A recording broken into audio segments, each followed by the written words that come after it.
GetHairMD program offers an in-office, FDA-cleared, very powerful red laser, not just LED system, that is one of a kind. And it also includes other in-office technologies, sonophoresis, to get certain peptides or exosomes through the skin at office visits. And then there's at-home treatments, including prescription topicals.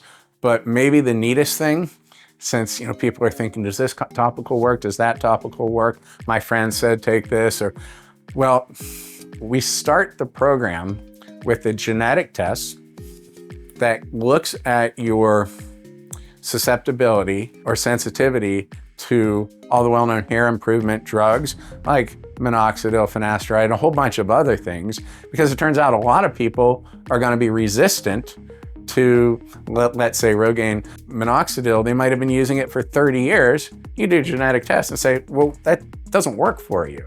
So we can avoid all that up front. And then with that test, we can customize what you're going to be using in the office, more short term, and then maintenance afterwards.